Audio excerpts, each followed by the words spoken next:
बर्फीली सर्दी में रानी एलेनोर एक गुलाब के फूल को देखती है और उसे टच करती है तो उनकी उंगली में एक कांटा चुभ जाता है, जिससे ब्लड की 3 बूंदें बर्फ में गिर जाती है और ये बूंदें बर्फ में ऐसे खिल उठती है जिससे व्हाइट कलर पर रेड कलर खिल उठता है। और तब रानी ये सोचती है उसका होने वाला बच्चा इस बर्फ की तरह सफेद हो और उसके होंठ ब्लड की तरह लाल हो और उसके बाल एक कौवे की तरह काले हों और उसका दिल इस गुलाब की तरह हो जो इतनी सर्दी में भी यहाँ पर मजबूती से खड़ा है। तब रानी एलेनोर एक लड़की को जन्म देती है जिसका नाम स्नो वाइट रखा जाता है, जो पूरे स्टेट में सबसे ज्यादा ब्यूटीफुल और मासूम थी और वह हमेशा अपने दोस्त विलियम के साथ खेला करती थी। और फिर एक दिन रानी बीमार पड़ जाती है और उसकी डेथ हो जाती है और तब राजा अपनी रानी के गम में रहने लगता है और इसी का फायदा उठाकर एक कांच की आर्मी उनके स्टेट पर अटैक कर देती है।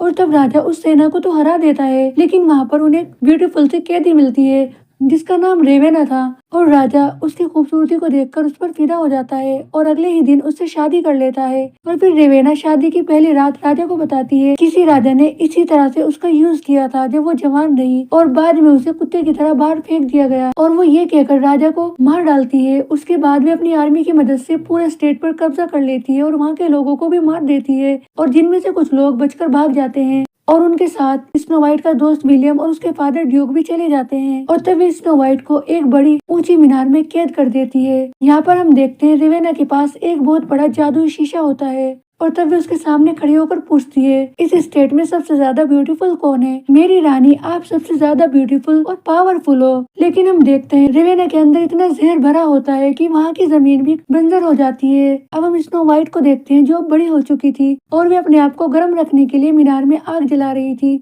और तभी एक लड़की ग्रेटा को वहाँ पर लाया जाता है जो विलियम के फादर ड्यूक के बारे में स्नो वाइट को बताती है कि वे अभी भी तुम्हारे स्टेट के लिए लड़ रहे हैं। उसके बाद एक सीन में रानी के पास हम 2 कैदियों को देखते हैं और तब रानी उनमें से एक को मार डालती है और एक को ड्यूक के पास जाने दे देती है। अब नेक्स्ट सीन में तब रानी अपने आप को शीशे में फिर से बूढ़ा होते हुए देखती है और तब वे अपने भाई को एक लड़की ग्रेटा को लाने के लिए कहती है और तब वे अपने जादू से उसकी खूबसूरती को चूसने लगती है और फिर से खुद को जवान कर लेती है। उसके बाद उस लड़की को फिर से कैद खाने में डाल दिया जाता है। अब हम देखते हैं रानी फिर से अपने जादुई मिरर के पास खड़ी थी और उससे पूछती है इस दुनिया में सबसे ज्यादा ब्यूटीफुल कौन है। तब वो उसे जवाब देता है और कहता है और वो स्नो वाइट है जो तुमसे ज्यादा सुंदर है। तब रेवेना उससे कहती है अब इस दुनिया में कोई और भी बड़ा हो चुका है, मुझे उस बच्चे को तभी मार देना चाहिए था। तो मिरर उससे कहता है तुम स्नो वाइट का दिल अपने हाथ में ले लो, उसके बाद तुम्हें किसी भी लड़की की ब्यूटीफुलनेस को चूसने की जरूरत नहीं पड़ेगी और तुम हमेशा जवान और इमोर्टल बन जाओगी। स्नो वाइट बहुत मासूम है और बहुत खूबसूरत भी है और वे तुम्हें बर्बाद कर देगी। तब रेवेना अपने भाई फिन को स्नो वाइट को लाने के लिए कहती है और तब वो जैसे ही उसे लाने के लिए जाता है तो वे उसके भाई पर अटैक करके वहाँ से भाग जाती है और गटर के सहारे वो पानी में कूद पड़ती है। तब फिन की आर्मी उसके पीछे जाती है, लेकिन स्नो वाइट उनसे बचकर जंगल में भाग जाती है और भागते भागते वो डार्क फॉरेस्ट में पहुंच जाती है और जहाँ पर वे बहुत सारी मरी हुई चिड़िया देखती है और सब जगह ब्लड पड़ा हुआ था। और तब फिन अपनी बहन को आकर बताता है कि स्नो वाइट तो भाग गई, स्नो वाइट डार्क फॉरेस्ट में भाग गई है। तब रेवेना को बहुत गुस्सा आता है।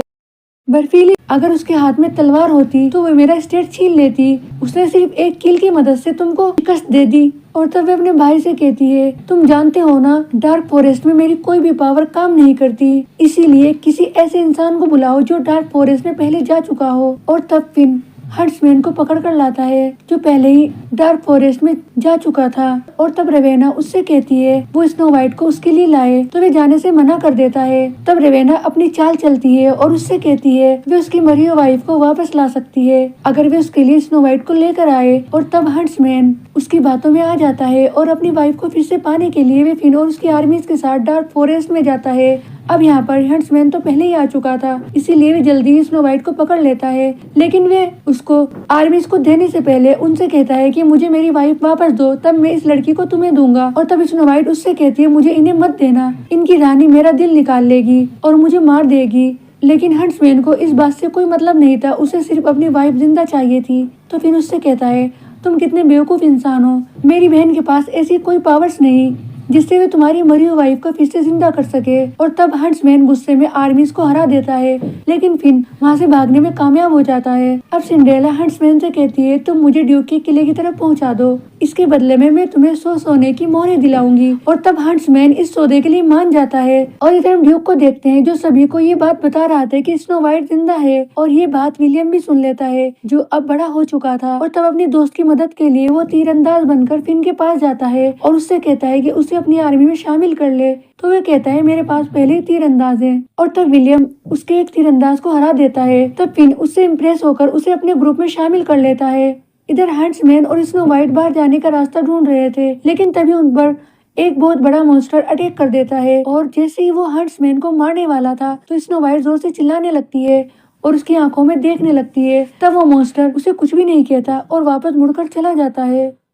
और तब वे दोनों डार्क फॉरेस्ट से बाहर आते हैं तो वहां पर बहुत सारी औरतें दिखाई देती है जो नाव में बैठी हुई थी। और तब स्नो वाइट उनसे कहती है वे रानी रेवेना से बचकर भाग रहे हैं। और तब वे औरतें उन दोनों को अपने घर ले आती हैं। यहाँ पर सभी औरतें ही थी, कोई भी यहाँ पर जेंट्स नहीं था, क्योंकि रेवेना ने उन सबको अपनी आर्मी में शामिल कर लिया था। और हम ये भी देखते हैं कि सभी औरतों के फेस पर एक दाग लगा हुआ था। उन्होंने ऐसा इसलिए किया था कि ताकि रेवेना उनको उठाकर न ले जाए और उनकी ब्यूटीफुलनेस को वो चूस न ले। और तब यहाँ हंट्समैन को ये पता लगता है कि स्नो वाइट एक प्रिंसेस है और रेवेना उसकी स्टेप मदर है। अब हम दूसरे सीन में देखते हैं हंट्समैन रात को वहां से चुपके से जा रहा था और वे सोचता है स्नो वाइट यहाँ पर ज्यादा सेफ रहेगी। लेकिन तभी वो देखता है फिन और उसकी आर्मीज ने औरतों पर अटैक कर दिया और उनके घरों को जला डाला।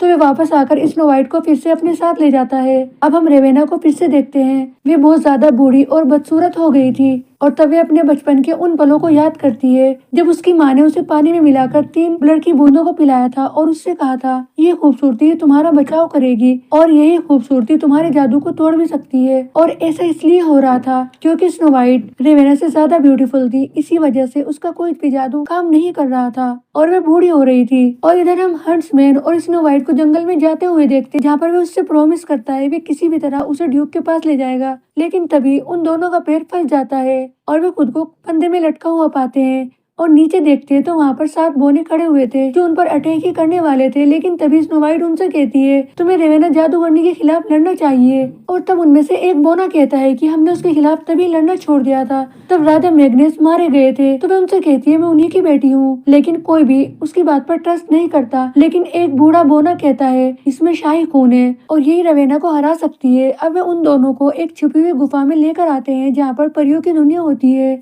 अब हम फिन और उसके आर्मीज को वहाँ पर भी आते हुए देखते हैं। और यहाँ पर फिन की सेना में विलियम भी होता है जो जानबूझकर स्नो वाइट को ढूंढने के लिए उसकी सेना में भर्ती हुआ था और वह स्नो वाइट को पहचान लेता है। वहीं दूसरी तरफ हंट्समैन को दिखाया जाता है जो फिन के साथ लड़ रहा था। और तब फिन उससे कहता है उसने उसकी वाइफ को मारा था। और ये सुनकर हंट्समैन को बहुत गुस्सा आता है और वे गुस्से में उठाकर उसे पेट पर पटक देता है। यहाँ पर पीछे नुकीली लकड़ी लगी हुई थी, की वजह से वो बहुत ज्यादा जख्मी हो जाता है। और तभी अपनी बहन से कहता है मैं मुसीबत में हूँ, मुझे बचा लो। तब रेवेना उससे कहती है कि मेरे पास अब इतनी पावर्स नहीं बची जिससे वे अपने भाई को बचा सके। और तब हंट्समैन फिन को मार डालता है और उसके बाद हंट्समैन और विलियम स्नो वाइट को लेकर उसके किले की तरफ जाने लगते हैं। और अगली सुबह तब स्नो वाइट अपने दोस्त के साथ घूमने जाती है तो वे दोनों बचपन की यादों को ताजा करते हैं। और तभी विलियम उसे एक सेब खाने के लिए देता है जिसे खाकर स्नो वाइट बेहोश हो जाती है। वे कोई उसका लवर नहीं जादूगरनी होती है जिसने उसका लवर का रूप धरा हुआ था। और तभी वहाँ पर